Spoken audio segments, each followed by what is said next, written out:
สบายดีเดี๋ยวนี้ก็5 โมงตอนแรงสบายดี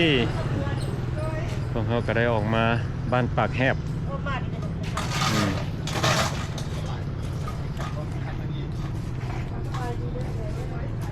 วันนี้ก็มานำกันกับเคนแคมWelcome back Laos บ่เคยมาจากเชื่อเนาะบ้านปากแหบปากแคบมาเนี่ยทำฮิตได้อันนี้เขากับบ่ได้มาดุนแล้ว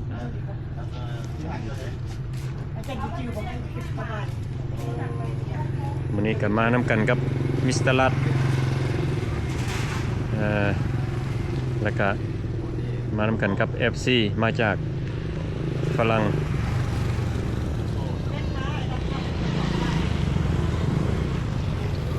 ให้พี่น้องในเบิ่งเนาะบริเวณบ้านปากแหบ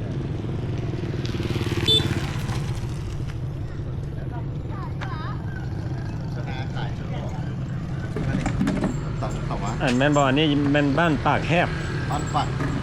แหบนะปากแหบที่ไหนเขาอยู่ปากยังก่อนปากแหบปากแหบโอ้เดี๋ยวส่งโลเคชั่นให้ไอ้โจ้แคนาดาแม่เมืองยังก่อนนี่นาไซทองเมืองนาไซทองพูดตะบอกว่าแม่มานะเมืองนาไซทองแม่พอเคยมาเป้าอีกเป้าไม่เคยมาอันนี้ก็สิเป็นแบบเพื่อนแถวเนาะเขาจะเอิ้นซิเกิร์อากาศมาแล้วซิเกิร์เป็นเพื่อนแถวไทยให้พี่น้องได้เบิ่งอีกเนาะอันนี้สิเป็นแต่ละห้องเพิ่นมี4 ห้องเนี่ยมาเบิ่งมาเบิ่งอันขอท้ายอันแต่มาโจ้ฮะตอนทำเริ่มมันธุรกิจของเธอเป็นสันขากินไหนฮะธุรกิจของเราทำอิฐเป็นสันขากินสั้นขากินมาเท่าไหร่เราสันขากินรถหมายความว่าจังได๋สันเป็นเหมือนข้าวเช้ามาเห็นแล้วนี่เราก็เลยบ่ได้ตัดอันนี้เราเป็นตัวกลมเราดูหมดนี่เราสันขากินยังอยู่สั้นขากินนะมาเบิ่งเด้ออันนี้นี่ธุรกิจใหม่เรานี่น่ะเราหาก็มาเบิ่งธุรกิจเก่าเราโอเคแต่เราก็บ่ได้ทิ่มธุรกิจเก่าเราเดี๋ยวนี้ก็ยังสั้นขากินคือเก่ายังสันขาอีกสั้นอยู่หลังบ้านสั้นอยู่รถสั้นขาตัดหยิบเหมือนกันนี่เราแขนน้ำนี่เอามาเบิ้งเนี่ยแล้วข้าเจ้ามาทำเหมาแล้วข้าเจ้าไปขายอยู่ต่างประเทศคนไหนว้าวบริษัทมันเลยมันอยู่นี่เนาะบริษัทผลิตแล้วผลิตอยู่นี่แล้วเขามาฮับซื้อเราไปขายอยู่อเมริกาคนนี้มาเบิ้งไงตุ้ยกันจะซื้อตรงๆแล้วเป็นน้ำเธอนี่เลยนี่คันซื้อน้ำเล้านี่สิได้ราคาถูกเนาะโอ้ยราคาโรงงานเลยเนาะเท่าใดนี่อันคันสมมุติว่าขายนี่เท่าใดนี่พื้นนี่กระบอกหัวอันนี้กระจางเอาแต่ขามือนี่เฮาบ่ได้ลงพื้นเองเราเฮ็ดเอาแต่ขามือด้วยครับเฮ็ดเอาแต่ขามือแต่อีตุ่นน้องไงว่านี่เห็นบ่เขาคันลงทุนเองเราได้ซื้ออันนี้ซื้อเบิดสุยางแล้วไม้แล้วเขากับปั้นเองแต่ว่าอันนี้เขาเจ้าว่านี่เป็นเครื่องของเจ้าเมิดเจ้ามีค่าแห้งสั่นขาสั่นแขนซื่อเห็นบ่แห้งได้หน่อยไปอีกโยแล้วข้าเจ้าให้เจ้าแล้วตำให้ข้าเจ้าวะเนี่ยเราเอาตัวเครื่องแห้งสู้แต่เขาให้เป็นพื้นมันบ่พื้นละรถมันบ่นี่ทรงบ่ทำงานอันนี้เป็นพื้นเลยแต่อันนี้มีแต่ตีนมันอันนี้นะคุณเจ้าบึงบ่ทำงานตัวนั้นคุณเฮ็ดได้ดีแท้ตัวน้อยๆเป็นไผได้เรานี่โชคดีนะเป็นผัวนี่อันนี้เป็นธุรกิจด้านทำอิฐที่คอยเห็นแล้วทำอิฐยังได้บนเฮาสิถึงเราซะเฮาก็ต้องได้มีขั้นใดบ่ได้ปรับใส่กันเลยได้ปรับใส่กันได้ปรับตูดใส่กันเนี่ยแต่บัดนี้ธุรกิจใหม่เราขึ้นมาบัดนี้เด้เราเอานั้นอันนี้มานั่งขายนี่ผู้สวยแล้วบ่แปลว่านั่นพื้นนี่ใช้เวลาดนส่ำใดนี่จังแล้วนี่กาว่าเป็นเดือนบ่หรือว่าขั้นตามปกติเราบ่ฮอดประมาณจักมื้อเอาแบบตลอดเอามื้อละชั่วโมงจะว่า8ชั่วโมงฮอดบ่เฮ็ดมื้อนึงก็บ่ได้มื้อนึงบ่ได้จักให้เราโดดจักชั่วโมงแล้วหมด เป็นสิกาเบิ่ง กับบ่ ก็กาบ่ได้เราเห็นละหยุด เห็นแล้วอยู่ แขกมาเราไปขายนำเป๊ปซี่ แขกมาแล้วออกเฮามานี่เฮาก็ออกดังเลยซะเนาะคือจะตอนนี้หั่นนะเดี๋ยววันนี้นะเฮาก็บ่ได้ตำสินะ นี่อันนี้ฝีมือเธอบ างมื้อเขาจะมากินเรียนแล้วก็แล้วเลย นี่บอก เนาะ นี่อันนั้นเฟซบุ๊กเจ้าว่าจังไหนก่อนคำจังไหนก่อนถ้ามีใครสนใจอันนั้นนี่เธอยังโสดเด้ เล่นไว้ ไอ้นั่น เธอยังโสดแล้วเธอเป็นคนงามเป็นตาในสายตาคอยว่างาม แต่ จะ ว่า มา มี เบิ่ง คนเอาเนาะ ยืนตรง แต่ว่ามีคนเอาเนาะ ๆไว้หุ่นเท่างามเนี่ยจะเบิ่ง เอ้ว หุ่น360 โอ้ เอานี่เห็นบ่ยังโส แค่ ด ฝาบ่ น้องยังโสด โอ้โห งามโสด ไอ้ลาด ซ้ำกับเพชรอยู่ในตุ่มนี่นะเดี๋ยวนี้นะ บอกกันนั่นได้บ่ว่าอายุเท่าใดบ่อันนี้ตัวบ่บอกบ่ บอกเพิ่นได้บอกว่าอยู่เท่าไหร่อยู่ต่างประเทศเท่าไหร่เพิ่นบ่ให้บ่จะมักให้ถามอายุแต่อันนี่เฮาอยู่ลาวเท่าไหร่ สาวว่า เอาเท่าไหร่เว้าตรงๆรถบ่ต้องอาย ตอนติดสเปซดีนะ เราเจน58 อืม เนี่ยแบตเตอรี่ เอาได้ยินจากปากเธอซะจะมีแฟนแล้วว่ะ โจด โสด นี่พอน้องอยากได้คนมา โสด ได้คนมาสนับเธอ อืม เออไป โอ้ มา อันนี้ ที่ตอนนี้ คันเหล็กเนาะ อันนี้ เลขก็ขายอีกบ่ที่เธอเฮ็ดไปเมื่อส่วนสุแนว คันเหล็ก หาแบบหลายสิ่งหลายอย่างเนาะวิธีหาเงิน เจ้าหน้ามีเบียร์น้ำโค้งเบียร์น้ำโค้งเบิดอันนี้มีแต่แกนเตา มูมีคนกินอ่ะบ่ได้เอาสั่นเลย อันนี้สิเป็นแบบอันบ้าน นี่ได้เดือนละ600,000นะ โอ้ แค่ทิ้งทาง เดือนละ600,000เนาะ แล้วไอ้โจ้อันแคนาดาอยากมาเซา ถ้ามันบ่บาง แต่มันบ่ว่าก็ไปเบิ่งบอลอื่น อืม มันกับบ่บางเขาเจ้าหากับกำลังเฮ็ดอยู่ลง เออ ยังห้อง เดี๋ยวให้กำลังใจเพิ่นเนี่ยจริงๆว่าอันใดก็บ่ว่าเพิ่นบ่มาซ้ำ เพิ่นสิมาเลาะเบิ่งหั้นนะมันต้องมีบอลไหนบอลหนึงวาง มี ทิ้ เขา งทาง กำลังเฮ็ดงาม เดือน600,000นี่มีห้องน้ำห้องนอน นี่ดิ เนาะ เป็นห้อง ห้องน้ำห้องนอนห้องรับแขก ห้องนอนเรือนครัวห้องน้ำ แม่งกันบ่มีอันนี้ก็เป็นห้องทับแขก แต่เป็นห้องเป่า โอ้อืม ก็มีห้องครัว เธอสู่ชีวิต แต่ว่า เดี๋ยวแล้ว คนสู้ชีวิตมาแต่ไกลเนาะ อืม ต่อมาเธอมาขายน้ำขายในเดี๋ยวนี้ธุรกิจใหม่เธอขึ้นมาอีกขายฮอนเลขแบบนี้ ได้เลยเอาเบิดทุกอย่างนะ เธอเอาหมดทุกอย่าง แล้วก็มา เดี๋ยวเจ้าก็เบิ่งรูป อืมเพิ่นก็ขายน้ำ งามสั่งน้ำขายเนาะ เด้ออันนี้ก็สิเป็นธุรกิจของอันน้องเนี่ยก็ เอา น้องคำ เดี๋ยวมันกินเดี๋ยวนี้ อันนี้สิเป็นธุรกิจของน้องคำเนาะ ใช่เฮ็ดจังไดอีก เพิ่นน่ะนะ ใส่กระดีต้องปวดตั้งพี่ไปว่า เพิ่นหาอยู่หากินย้อนแบบนี้ล่ะอันนี้สิเป็นห้องแถวที่เพิ่นเซาอยู่เดือนหนึง600,000กีบ แต่เราก็เลือกได้คือเมื่อกี้มันกล่องเราบ่ได้ลงเอาใดเห็นบอกสิเอามาเป็นพระราชนี่เนาะเออ มันมาเป็นผู้ช่วยได้ ก็ออกมาเป็นผู้ช่วยสุกยู่ก้นเราให้เรา สู้เซ่ๆก็ได้สุกๆดูคน สุกยู่ก้นให้ขึ้นสูงคนเก่าได้ เดินแขนน้องไป เป็นตัวสุกก้นให้สูงขึ้นคนเก่าหั่นนะ เขาก็เป็นผู้ตำลง กันเป็นไผนี่สนใจแล้วนี่ติดต่อหาน้องน้องยังโสดได้พร้อมสร้างครอบครัวแล้วเดี๋ยวนี้ เป็นคนขอโทษเนาะเป็นคนทางไหน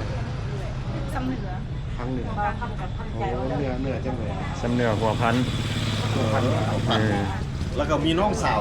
แล้วก็งามอีกส่วนครอบครัวนี่ตั้งงาม อืม แขวกันยิ่งแขวเพิ่นเบิ่งว่าแขวกับงามเพิ่นเบิ่ง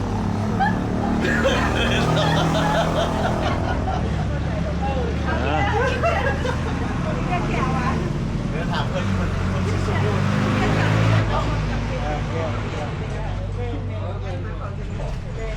มอนเอาปรึกษากันว่าแม่เฮาสิกินอีหยังก่อน เย่แม่ เดี๋ยวจะทำมันมากอยากให้เจ้าอยู่ในดำได้เนาะจะได้เจ้าสิไปหลอกมัน เอาก็สิเป็นอย่างคำยู่เข้าไปก็ได้ เบิ่งเขาสิถามสมซิงเขาจะกินอย่างดี อะไรก็ได้ว่าง่าย ตามใจบ่ยะ เอาเนื้อง่ายๆนี่ไม่อยากเอาเจ้าสนะในครัว ตามใจ ไก่ บ่ มาย ะ ต้ม ต้มไก่ ไก่ตำเจียวส้มตำบักหุ่ง กินบ่ยะเพราะอิ่มมาลายเด้กินยังกินบ่ยะ ไปซื้อตัวซุปมาแล้วก็ เอ แล้ว อสบาย ซื้อตัวซุปมาบ่มีบ่ มีก็มันก็บ่เป็นกิน โอ้ ซึ่งเขาสุก ต้ม มัด ไข่ แล้ว แล้วบ่ต่ำต้องมาคงกัน ถ้าอิ่มหลายเนาะถ้ามันกินง่ายๆก็ได้บ่ยาก ต้มไก่ตำเจียว เฮ็ด ตับ ยาก แจ่วเสร็จแล้วก็แล้ว ตับก็ได้เข้านึ่งไว้หมดเลยนึ่งข้าวไหม้ไปแล้ว โอ้เข้าได้อีกคนนี่เอานี่ จาก คน น้อย ค เล น ย กำลังใหญ่เลยใหญ่ทั้งขา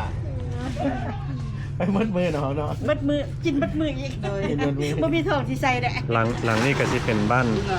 านเจ้าอยู่เนาะหลังตัวนี้เนาะโอ้กันราคาซ้ำกันเนาะ บ่มีปะสักเดียวบ่ อืม ของแถวของแถวแต่ว่าแต่ละคนก็มีภาระของไผของมันนั่นแหละอันนี้ห้องนั้นเพิ่นก็มีงานแล้วเดี๋ยวมาเซาขาย เดือนนึงเท่าไหร่เนาะ เดือนนึง600,000ก็ประมาณ โอ้ยถือก็อยู่5แสนบ่ได้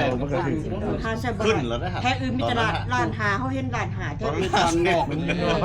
ในบัดนอกเนาะในเมืองแท้ โอ้มันกับบุรีนอกได้เลย บ่ได้นอกเนาะตลาดจะมีเต็ม ขี้มาคนเดียว ขี่มาบ่ได้นอกดอก หมายว่า สองให้ตลาดอยู่ โอ้คันเรียนทาง13นี่ก็มา หมายว่าถามว่าไปอยู่แคมป์พังอาจจะแพงคนเลยนี่เพราะ แม่ ว่าน คันอยู่แพงแคม เพราะว่ามันเข้ามาซอยพี่ละนี่ แต่ว่าซอยนี่กับคนเที่ยวที่เรื่องก็จะเบิ่งคนละ บ่ได้นอกดอกคนเที่ยวไป มัน เที่ยว เส้ มาน ทางมันอย่างเส้นทาง สามเหนือไปหลวงพระบางเลยครับนะ บอกนี่วะอ๋อ นี่แหละไปลงพระบางไปเส้นควงลงพระบาง นี่วะ ไปได้วะเนี่ย เส้นพ่อแม่ซีวี อันนี้วะ ตัวนั้น สิงห์วงรวมพระบาง นี่หันเมื่อน้องแตงเมื่อสัง เส้น ทอ นี้ ง ไปเมืองสังทองได้ตัวนี้นะสอดเป็นผู้เดเวียนคำจำปาแถวต้านหมูน คนบัดดอกเลยดีใจได้มาเจอตัวจริงตัวแท้เบิ่งให้เต็มตาเพื่อมูอยู่ฝรั่งอีก เห็นแตะมือวะ มูว่าเบิ่งเพื่อเด้อเบิ่งหน้าคนบัดดอกเป็นแนวไหนบ่เห็นหน้าตาเรามูคูเมื่อก็สิเบิ่งเพื่อเราเป็นคนแนวไหน แต่ว่าใส่เกือบใหม่เลยได้แต่มันนอก โอ้โบเป็นคนมัน 400,000บ่เด้อ400,000บ่เด้อไหนวะ เว้ยได้เว้ยจ้ะ 400,000เด้อพี่น้องเด้อ สีแสนงามได้ก็งาม อีก2ข้อคุณหมอ โอ้สูงเนาะ 3,800,000 3,800 ถึงใจลาย ถึกใจลายให้เพิ่น400,000เลย 400,000ทันทีว่าสิไปโต้เขาได้แสดงว่า ต่อ ต่อขึ้น ต่อพันดุษมันไปจ่ายกันขึ้น ต่อขึ้นขึ้น แบบคอยไอ้จันไอ้โจแบบคอย ถึกใจ ถึก นิ ใจ สัยคือเงื่อนไม่ถึกใจถึกใจบักที่ใส่เราคือกันน่ะ เพิ่นอยากได้ 3,800,000ธรรมดาค่อยว่าสิลงไป 3,500,000คุณบ่ค่อยขึ้นมาให้เพิ่น400,000 มีค่าบ่ตั้งง่ายไปคุณหวา ฮะ เราบ่เคยเห็นจักเถื่อเกิดมาลาวบ่เคยมีจักเถื่อเรื่องแนวนี้เราก็ต้อง บ่เราก็เห็นใจเพิ่นแน่เพิ่นก็เพิ่นก็อยากมีรายได้คือกันเลยอยากกำไร เราพัฒนาได้เนาะ อืม เราพัฒนาได้อีก YouTube ทีมเดียวกันวะ ทีมเดียวกัน ทีมเดียวกันโจนี่ โจนี่เป็นชื่อเลยเป็น เขาจะไปถ่ายของไอ้ซักกันกับเจ้าเลยเนาะ ไอซักยูเฟสโนนบ่ ทหาร ทานอาหารเราเล่นน้องไอ้สัตว์ นาฏทอนฮะ โอ้ เจ้าหันน่ะเขาเห็น นานาทองไอซักเป็นอย่างกับเจ้า เขาก็เลย ไอแท้ๆน่ะบ่ว่าติ เขาพวกข่อย โอ้แม่นว่ะ คือกัน ข่อยบ่ได้ฮู้นี่ ได้ น่ะ สี่ยิ่งสี่ ไอแท้ๆเจ้านี่น่ะ ให้กระ ว้าวโอ้ ตาตาคุยกันแต่ละคนได้สี่ โอ้เราคนเล่นกล้ามคนบักใหญ่ๆเว้ย นอนขอบใจเด้อ ยังเสียงงามเลยสั่น โอ้ มือนี่ลงมือนี่เลยเด้อ มือเศร้าติดมือเศร้าติดบ่ได้ดู5บ่4วะ สบายดี บ่ได้ดู5บ่4วะ มาจะได้มาด็อกเตอร์จะได้มาด็อกเตอร์ออกมาลินน้ำกันนะ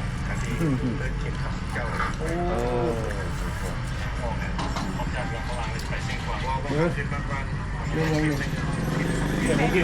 ป็นนั่นเอาไหมเขาเข้าใจยิ้มได้เลยยิ้มได้ยิ้มมันคือยิ้ม นี่ก็พัก มันไผมาผ่านเนาะ ไปดิ สบายดี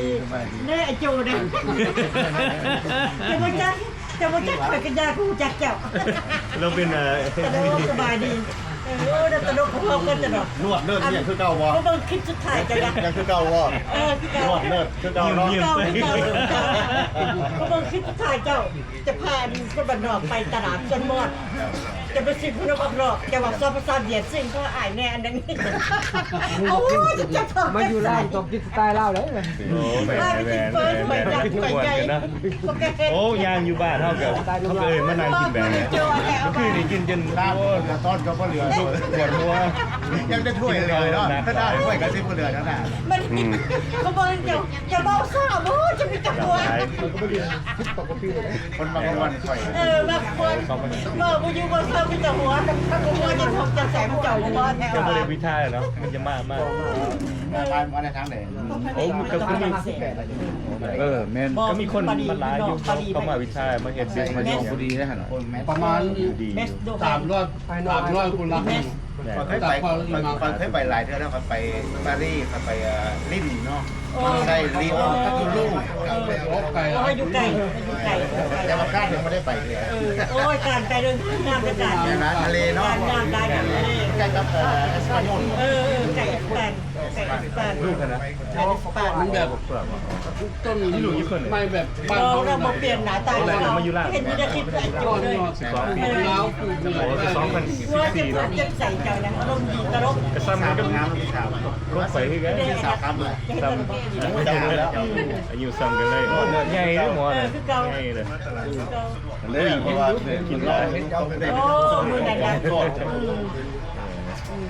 กินหลาย บ้านหยอกซ้ำนะบ้านหยอกซ้ำ บ้านปากแหบเมืองนาไซทองมื้อนี้ก็ได้มาเจอหมู่ครูหลายคนเนาะก็ออกมาเล่นน้ำกันแล้วก็FC